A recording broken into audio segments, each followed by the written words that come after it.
Stop quitting your worlds. Every Minecraft player has experienced the burnout that comes with a long-term world. We all aspire to do great things in our worlds, but soon boredom hits and we decide to reset and start all over again. But why is that? What makes us think that starting anew won't lead to another bout of boredom? In this video, I'll be talking about why I think we give up on our Minecraft worlds, as well as what's helped me to stay committed to my own. Let's start by setting a scene. You've had a world now for a few months, and you've built, upgraded, and explored so much that you have all that you could ever need. By now, the dragon is long dead, and the nether is only used for transportation. All your gear is netherite, and each piece has been enchanted to perfection. Long story short, you've overcome all the challenges the game has to offer. But then comes that dreadful point when you lose motivation. After all, if there's nothing left to do, why do anything? At this moment, you're forced to make the decision on whether or not you keep playing in that world or move on to a new one. But here's where most people make a mistake. We want to go from this point where we have and have done everything and then start making big projects. But this mentality is flawed at its core. When I started playing Minecraft, this is exactly how I did things. There was no passion or care put into anything, just progress towards better gear and new dimensions. And every single time it would lead to burnout, boredom, and inevitably a new world. So then, how do you fix this mentality and start crafting worlds that you genuinely care about and put time into? Well, it all starts quite poetically at the start. If you enter your world only trying to get all the upgrades as fast as possible, you miss out on the most important part, the journey. Like many other games, Minecraft has never been about completion. Even though there is an ending to it, the game never wants you to feel like you're finished. And once you realize this, you start to shift your focus. No longer do you rush to get better equipment to make your life easier. Rather, you take your time and put effort into every step.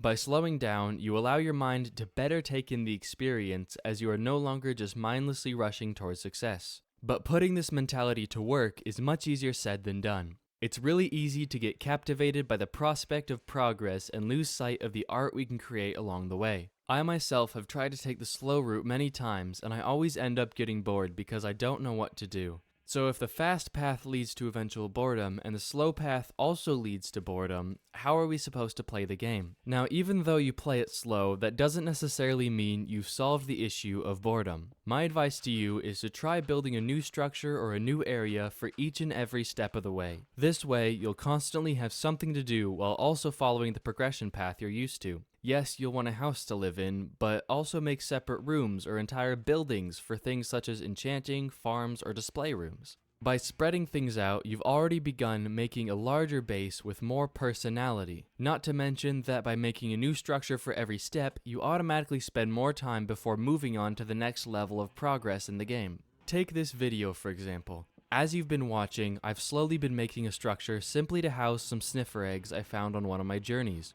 I could just as easily plop them down in a fenced-off area and call it good. But by choosing to spend the time to make this structure, I give myself a greater appreciation for these eggs. And this is what I do for every video in this commentary series. If you go back and watch all the videos I've put in the commentary playlist, you'll see me building up this little town space one piece at a time. I never try and do too much at once for fear of burnout, but I also keep myself busy by building even useless builds such as a dock for my boats. And all of this is before I even have diamond armor.